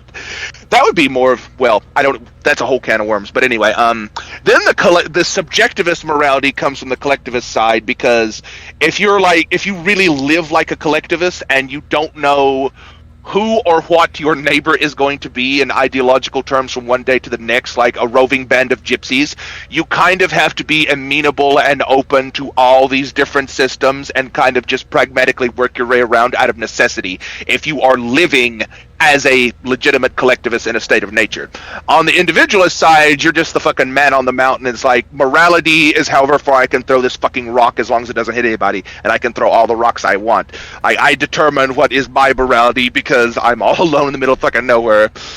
Like, either literally or socially isolated in some way, where you can kind of leave the concerns of all that shit to other people and just strictly worry about you because you're in a position to be able to do so. No, I think that a moral nihilist can integrate into any level of society or civilization. They don't have to live in a mountain. You can, but it's not a matter of necessity like the collectivists. The collectivists have to live like that or they die, because they're usually pathetic and fucking biolinist pieces of fucking shit. If you remember that fucking left-wing women versus right-wing women, tell me which one of those sides of women is more likely to reproduce. This is not rocket science. Oh, right. It turns out that right-wing women may tend to be more attractive than left-wing women. Yeah, I saw that. I saw that. I think it was a study or something. I don't know the exact paper. You'll have to send it to me. But yeah, I remember that. Yeah. Yeah. Because usually, and this is how it's been for, I want to say time immemorial, which might not be inaccurate, but if you remember, like, religious institutions and charitable institutions, usually people who were cloistered monks, like Quasimodo, like the Hunchback of Notre Dame, is a really good example of this. But that's like the perfect example of a fucking biolinist, because nowhere else in society will accept Quasimodo except the church. That's literally the only place he can go, and he subsists on charity and lives a cloistered life as a monk in a church. I think that We've gotten a little bit off topic. Okay, we're discussing moral nihilism, right? Yeah, but all three of these points are important to understanding the broader picture. Okay, and you have a position that is different than all three of these points. Basically, yes. Okay, what is your position? Okay, I suppose I'll just call it trans morality. Yeah, let's call it moral queer. I think that's Yeah, moral queer. I'm gonna have to come up with a better name for this. That's one of my. Okay, it's basically, well, technically a better name would be meta-modern morality. That sounds even gayer. Well, good for me. Maybe I could finally get a fucking date. But anyway, yeah. In the meta-modern sense, you start to get the perspective where, and you don't have to be particularly intelligent to do this, I'm kind of a grug myself. It's more about a type of disjointed centrist attitude where you become disenfranchised with all three of these systems in various ways. And the closer you get to the center between all these extreme polarities, you start to realize the benefits and faults of each system and when and where is best to apply each one of them. So you're a moral, comprehensive. You're a moral centrist and or moral anarchist? Like what I'm okay, sure. Well, to imply anarchist would be to like say that the very system of morality itself is something that needs to be utterly moral. That's moral nihilism. That's my stance. I disagree with. I don't think that there is such a thing as a moral claim. Okay. So there will arise times in various settings where you will need to apply that very type of thinking. Like, okay, if the creationists were to come back with the D&D PC culture shit from the 80s and 90s, if you remember any of that, I would probably be bitching and moaning about all these fucking Jesus freaks again, trying to say that D&D is Satan. I remember arguing against those types of people back when I was a fedora atheist type, but then the cultural zeitgeist I was one of those at one point as well, don't feel bad. Yeah, exactly. And then the cultural zeitgeist shifted where all like the the most atheisty of the atheister people said that it's actually about gays, women's, trans, and this weird Marxist racial theology, which started to look suspiciously like religion all over again, but they all claim to be atheists. And it's like, wow, what the fuck is going on here? How the fuck did this happen? I thought you were all supposed to be fucking atheists. Or at the very least, fucking subjectivists, where you didn't really care about any of these things, but you seem to selectively care about these things very much whenever it suits you pragmatically. So what it sounds... Which you would expect from a collectivist. What it sounds to me like is that you have seen various groups of people try to exert their moral will. So at first it was the Bible thumpers, and then and you rejected the Bible thumpers, as did I. And this was back in the 2000s during the Bush administration, and then also in part during the Obama administration. There was terrorists hate freedom. Like basically, it wasn't as bad as it is today, but the Bible thumpers were like the SJWs, the woke. The Bible thumpers were like the woke of today. Like, they had heavy moral influence, and they were uncompromising about their worldview, and they were just right no matter what. And they were assholes. And then what happened was there was a switch, and then suddenly, for whatever reason, the Bible thumpers were kind of defeated, and then the left kind of came into power, and then they started telling everyone how it is that they started with like feminism and how it is that, you know, a woman makes 76 cents for every dollar that a man makes, and of course women and men work different jobs. Perhaps work 25% less. Fuck her. Perhaps if women had greater representation in the garbage collection jobs, then maybe they would be making more money. I don't know, but that was an obvious lie. And so this was... Well, then they would break a nail and get covered in goo and smell bad. Like, ew, that's man's work. Potentially. I mean, there are some women garbage collectors, but they're few and far between. Most garbage collectors are men, and actually garbage collectors make a lot of money because no one wants to work that job. And men are the only people who are willing to work that job because men are men and they're different than women, and so yeah, men make more money because they're willing to do shit that women aren't willing to do. That's economics. There's nothing sexist about that. But that was the lie that was told by the left, and they asserted a number of other value propositions. They were asserting their morality, and in both instances, when it came to the Bible thumpers and when it came to the whatever ideology the woke is currently, you were able to see that they were asserting a morality that you disagreed with, and you were like, you know what, fuck your morality. Now, here's my position. That's very, very close to just my brand of moral nihilism. I don't want anyone to assert their moral preferences onto me. I have my own set of preferences, right? I prefer vanilla ice cream over chocolate ice cream. Now, I know that a lot of people like chocolate ice cream, but personally, French vanilla is way better than any chocolate ice cream. I prefer French vanilla, and maybe I'm a heretic because of that. I don't know, but that's me. I prefer French vanilla, honestly. And I don't want anyone coming in and telling me that I ought like Rocky Road, because I don't like Rocky Road. I don't like chocolate. There are two different types of ice cream that I like, exactly two. I like the green tea mochi ice cream, and I like the French vanilla. And otherwise, I don't really like any other types of ice creams because I'm not really a dessert guy. And I should be allowed to have those preferences. And anyone who comes to me and says, you know what, strawberry ice cream is the best, I'm going to be like, no, it's not. And that's an assertion that doesn't hold water. You can have a preference that strawberry ice cream is the best, but you can't just come at me and say strawberry ice cream is the best. It's an ought statement. If you are going to eat ice cream, then you ought eat strawberry ice cream, because that's a moral claim, and fuck that. Based off of what you said, Breaker, I think that you might be a moral nihilist like me. Well, here's the thing about that, though, and you'll really start to notice this when you finally have those kids.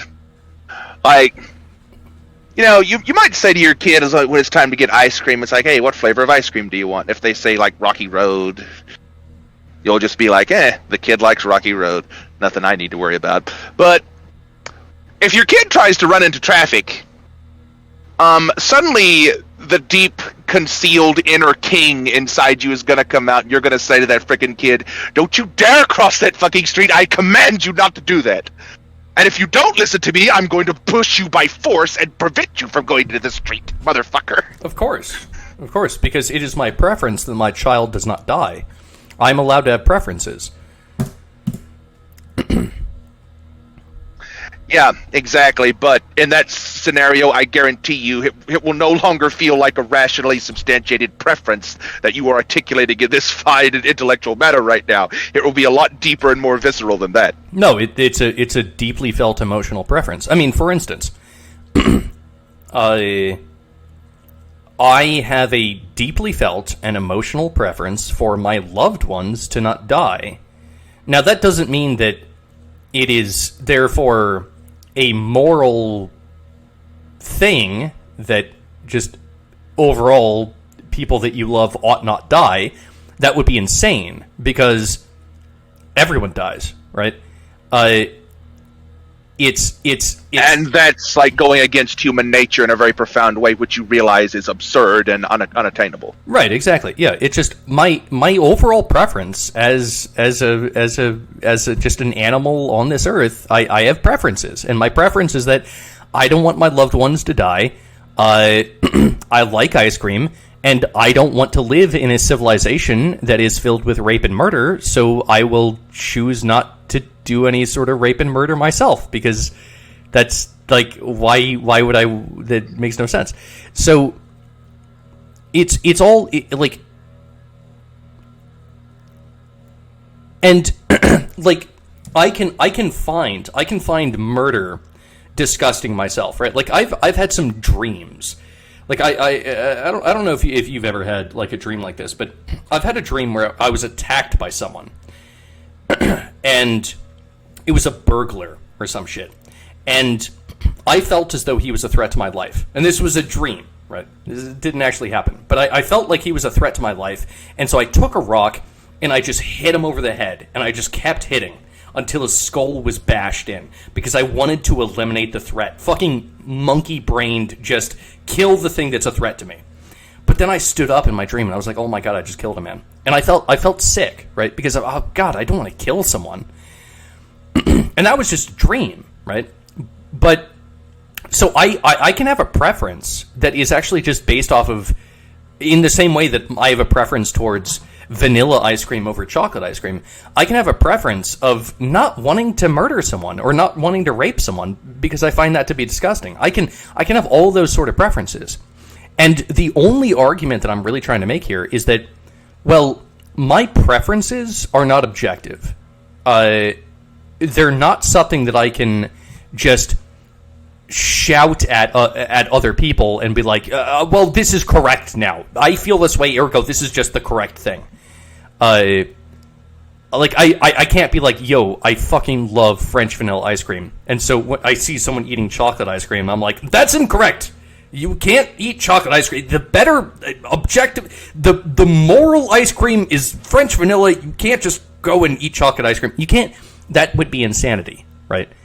That is the perspective of the moral nihilist, and I think that overall, it's a very difficult fortress to try to invade, I guess.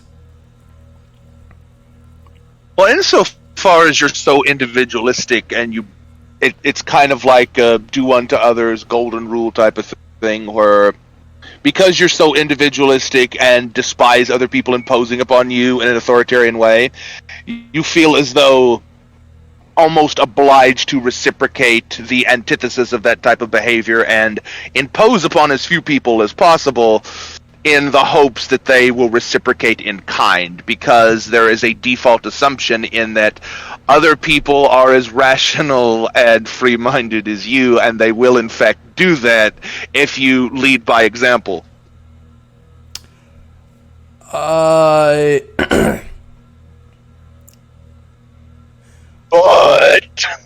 as we've seen throughout history, and especially today, that is anything but the case. It's not. It has nothing to do with leading by example. I think that probably 95 to 98% of people are not moral nihilists, nor do they even know what that means. My stance here is not that I really want to convince anyone. Exactly, but even in your particular stance, there is an implicit value judgment. There is a clandestine ought statement in there. You just don't notice it because you're very rarely, if ever, facing in that particular direction. You're always facing in the antithetical direction of do not impose this outwardly onto other people against their consent. You're not looking in the direction of what constitutes your preferences at the most Bayesian level. Okay. As an animal on Earth, I have an urge to eat food. I get hungry sometimes.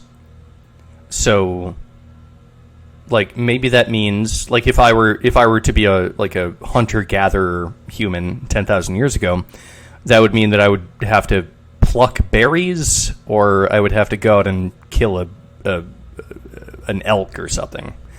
Well, okay. Yeah, I mean, I have a preference of not being hungry. Ergo, I have to impose my will upon the earth because I really don't want to be hungry, and I will find food. I mean, I can see where this is going. That's literally all I'm doing, and I don't think it's wrong for a human to kill a deer, for instance. I mean, now that's all that is fine, but it is not a subjective preference that's idiosyncratic to you individually. All of what you just described is rooted in very objectively and empirically verifiable biological traits that constitute you as a human being. Now, you can go out and you can see a rotting, maggot-ridden carcass, and it's like, well, I really don't want to eat that maggoty carcass, but all those flies are having a good time, but it's making me sick, this smell. There's something about this that I just shouldn't engage in this. And then a buzzard comes down and is like, hey, fuck you, more for me.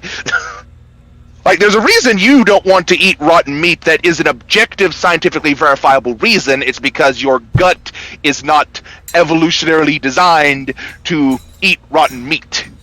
That's true. That is an objective reason. Yeah, that's absolutely true. Yeah. And the reason you want the sweet berry rather than the sour or bitter berry, that is also an objective reason. It is not idiosyncratic to you individually and personally.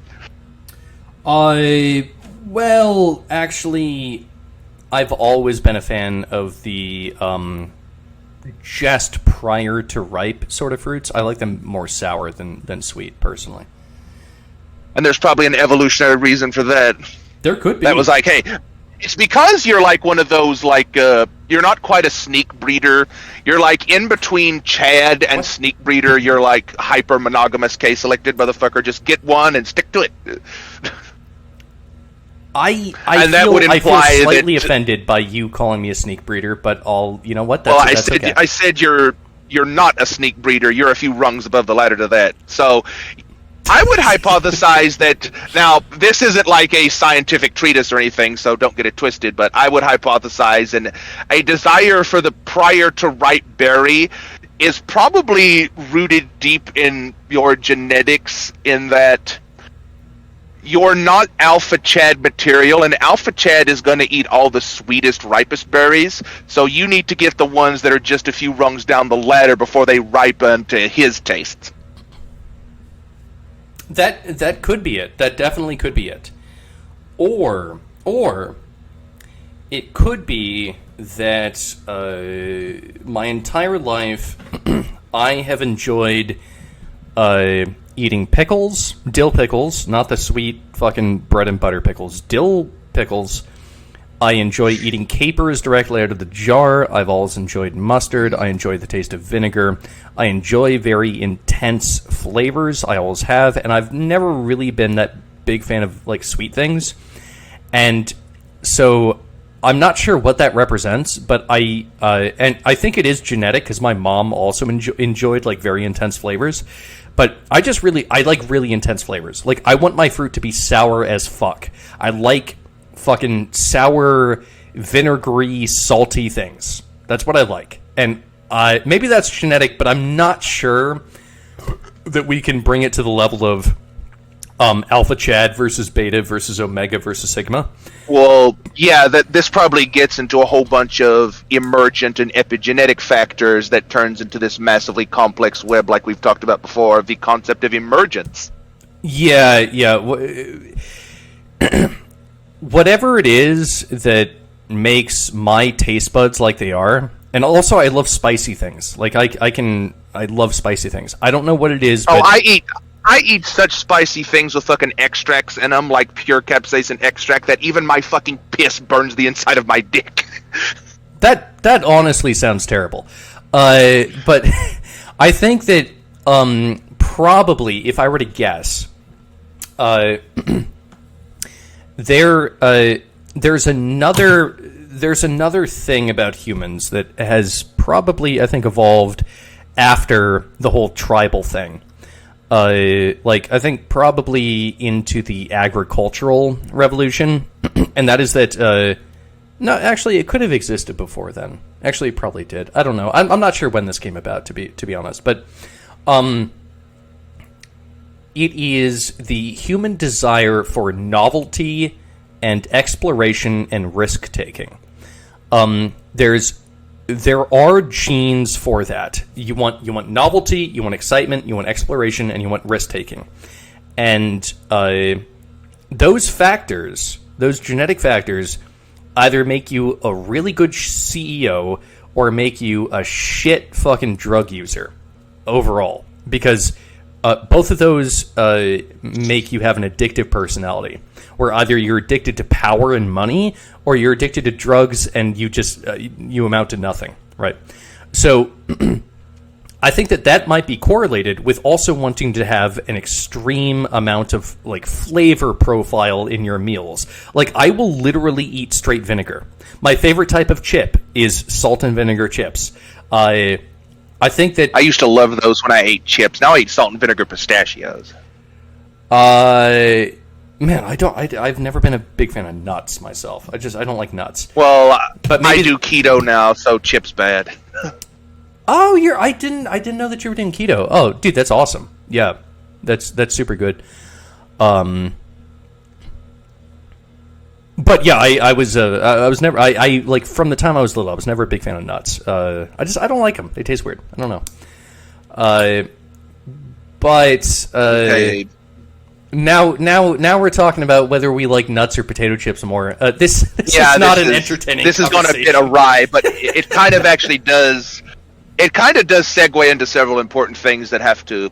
Because I'm talking to a moral nihilist specifically, I might as well just stick to the arguments with what you know best.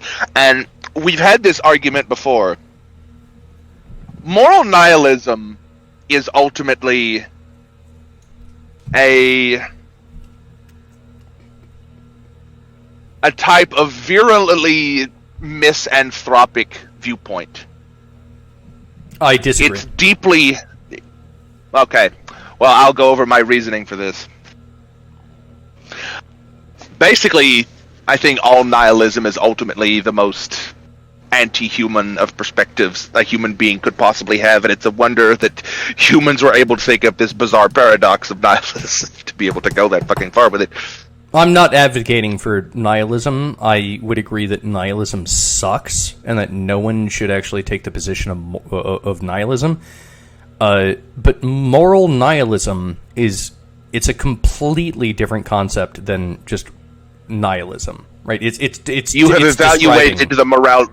You've evaluated the moral structures and found them lacking compared to... There is no meaning to life. I should just kill myself. Mer. Or kill other people and then kill myself. Maybe I should be a fucking Columbine shooter. Like, that's what pure nihilism obviously is. not. Yeah.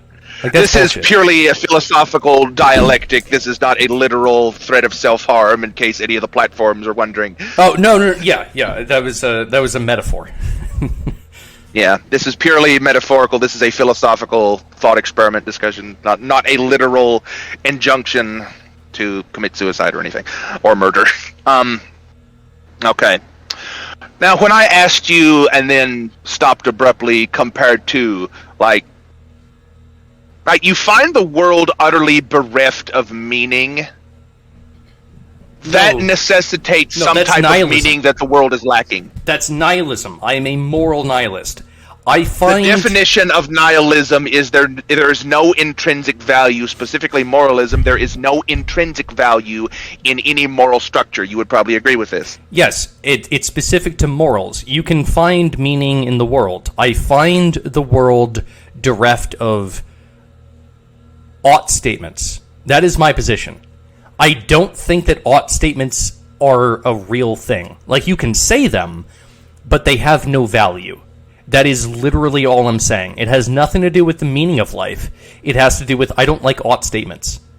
Statements that say ought in them, unless they're conditional ought statements. Like, if you want to get drunk, then you ought drink alcohol. Like, that's okay for me, because it's conditional. It has an if. But this is kind of the heart of the argument that I get into with you and people like JF more recently. Okay, the conditional, that's kind of like a side chain into just matter-of-fact Boolean logic statements, like A leads to B outcome. Like, action A leads... That's just cause and effect. That's just an empirical analysis of... I have data points that suggest drinking alcohol causes drunkenness. So if someone says, I want to get drunk, I will say, A, drink alcohol, which leads to B, drunkenness. Yes. That's just a purely logical formulation. That is the only style of ought statement that I'm okay with. Okay, now we've discussed many times that ultimately logic terminates at a fundamental incompleteness. Like, you will eventually get to a point where if you logically and axiomatically verify everything... No. You can't... Look, that, I believe, is for a different argument. I don't think that you can disagree with me that there is... It all comes together, and you can...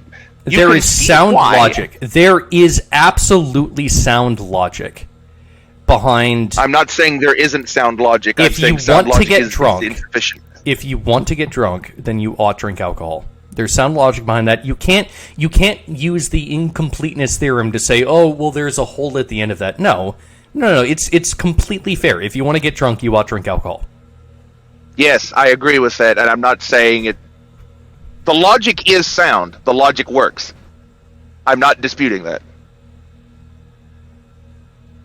What I am saying, though, and this is something that you've been on the edge of for years and never quite fallen off of it yet, which is amazing how often I push you on this. But, okay, definitionally speaking, you want to talk about logic? Let's do logic. Definitionally speaking, nihilism, in this case specifically moral nihilism, is the belief that any and all systems of morality and ought statements, unless they are conditional and axiomatically logically formulated statements, A leading to B, are devoid of intrinsic value. Yeah. You would probably agree with that definition of moral nihilism. Yeah. I think. If I didn't die. I think I died. No. there you are. I can hear you. Can you hear me? Yeah, you're there. Yes, and I said yes. Okay, yes. Now, pay very close attention and don't hand wave this away. When you say that all moral claims that are not conditional, ought statements, are devoid of intrinsic value, in order to make that statement and remain within the domain of logical consistency, you must also define simultaneously what intrinsic value would entail if the ought statements did have it. Okay. Let me do a counter argument. You come up to me and you say, "Do you believe in ghosts?" And I say, "No, I don't believe in ghosts." And then you say, "Okay, well then, ergo, what you're saying is that any statement about ghosts is inherently non-factual." And I go, "Yeah, I guess." And then you go, "Okay, well in that case, you're saying that it is a necessity in the universe that ghosts do not exist." And I go, man, I'm not sure that I was saying. Like, honestly, my position was just I don't believe in ghosts. You can get out of that through empiricism by saying, I have no good reason to believe in ghosts because I found insufficient evidence, and in accordance with Occam's razor, I'm not going to assume ghosts exist without evidence. You can do that empirical side chain on that. I know how that works. Right. Like, just because I don't believe in something doesn't mean that I have to, I'm taking the negation, the negative perspective, that doesn't mean that I have to take the affirmative perspective against ghosts in this metaphor, right? I'm not saying you have to take the affirmative perspective. What I am saying is if you were being purely rational and empirical during this interrogation, you would have to concede that there exists evidence that if you were to analyze could prove to your satisfaction that ghosts do exist. If there doesn't exist any evidence that would change your mind, that is ultimately an ought statement. There would definitely be evidence that would change my mind that ghosts exist. Like, if I saw a ghost. If there was a ghost and it was standing in front of me and it was like, "Ooh, I'm spooky, fucking boo," and I haunt this mansion. At that point, I would believe in ghosts. I would question whether I had like a schizophrenic episode or something, but yeah, so would I. I know, like, even if if I saw God exist and it wrote God's name in the sky, I am God and I'm real, I would just say that's probably a Lovecraftian entity from somewhere else in the universe just fucking with me. I would be more likely to believe in that than the God of the Old Testament existing. Well, right, literally. But yeah. So I don't believe in ghosts, but that's me being agnostic. I don't like. That's me being an atheistic agnostic. I don't believe in God, but I'm also not saying that God definitely doesn't exist. I'm just saying I don't believe in him, and maybe I think he probably doesn't exist. But that doesn't mean that I'm going to take the strong stance of like a strong atheistic perspective and say God must not exist. Like that. I'm not gonna. I think that's just as insane as saying God must exist, right? Like, I just think I don't see any evidence. I mean, maybe he does, but I don't see it. And that is my stance on moral nihilism, on morals. when it comes to moral nihilism. Like, I don't believe in them. I'm not saying that they have to not exist. I'm just saying it seems like they don't, and I'm going to live as though they don't. Now, this is like the more simplified version of something. I know I bring up Gödel's incompleteness theorem a lot, but this is like a simple... That's your favorite theorem. Yeah. This is like a simple, real-life, more... I want to pick my words carefully. More relatable example of how this works. Okay. Now, you have on one side, I don't believe in ghosts, period. Well, then I'm skeptical of ghosts. I'm agnostic about ghosts. If I could see evidence of ghosts existing, I would believe in ghosts. And there exists formulations of evidence and data that could change my mind about ghosts if I encountered them. And then on the far opposite side, you have ghosts are totally real. They're every freaking where, don't you know?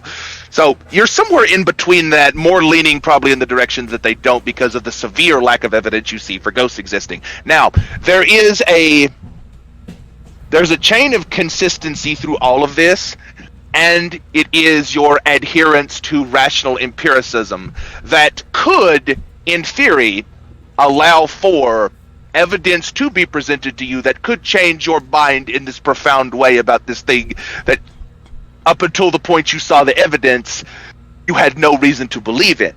Now, even though you're very skeptical about it, there does exist a scenario where evidence could occur to you and you could believe in this. The rational empiricism never leaves this equation. It's ever present. To be fair, I think that it would be incredibly difficult to find physical, tangible evidence that would support something like an objective morality, or even less so a subjective morality.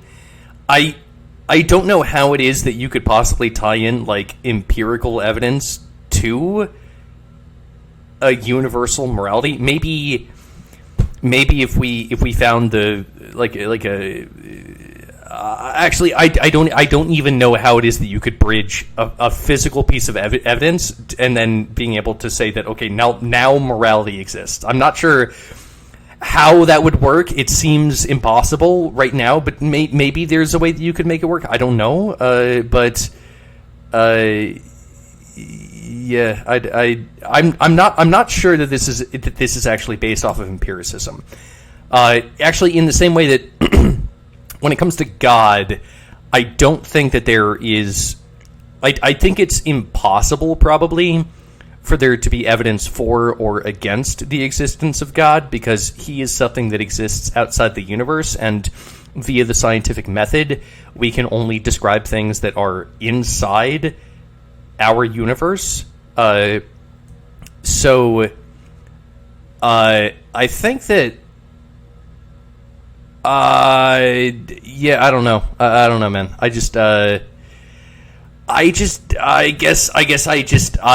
don't think that morals are a thing. And yeah, okay. Now, there's something in the background of this that is ultimately more powerful and holds more sway over you than just your base assertion of skepticism about morality or the ghosts or whatever, and your ardent belief in such things. There's some like skeptical pluralism in between there that's like a wedge, like a balancing scale between these two outcomes. That the scale can be tipped in either direction, but to tip it all the way down into the point where, okay, this definitely exists with X amount of probability, it's going to take a lot of weight on that scale for someone like you, given your intellectual and rational and skeptical faculties. Now, for other people, those faculties might be lacking or in some cases practically non-existent, so it would be much easier to tip it the other way. I'm not saying either one of those positions is wrong, but the scale never leaves the equation.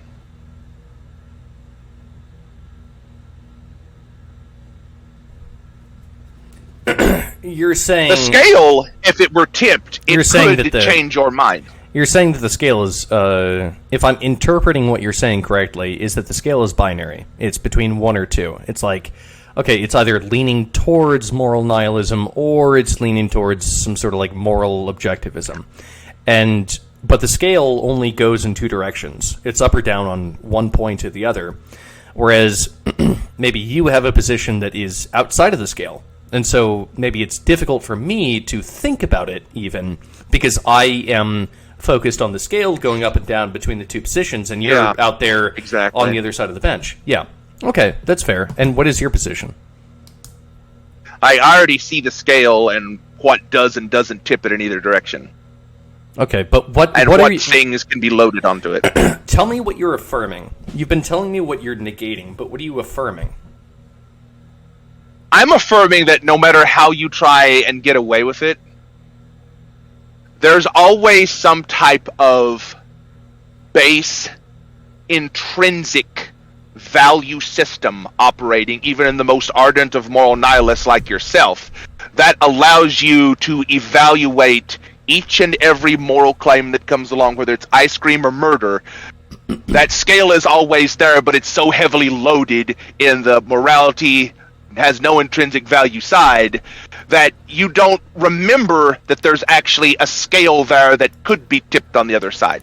So are you saying that my preference of French vanilla ice cream over chocolate ice cream is actually a moral consideration? It's a very shallow and... like it would be like dropping a dead fly carcass onto the end of a scale when the other side of the scale has like the Titanic on it.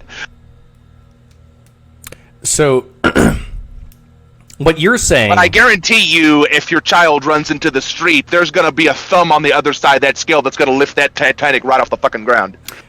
So, I think that actually, what we've arrived at here is that... it's actually kind of interesting. You and I hold a very similar position, but with opposite semantics. You want to make everything moral, even the choice of the ice cream, French vanilla over chocolate. Whereas I want that would be subjectivism. Whereas I want to make everything a preference, and I want to avoid morality, which is why I say that even murder is a preference. I believe that this is what we've gotten down to.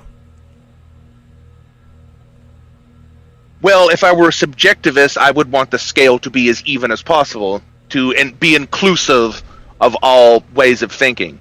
But I'm not concerned with so much being on the scale as I'm concerned with the machinations of the scale itself and the more fundamental processes that allow that operation.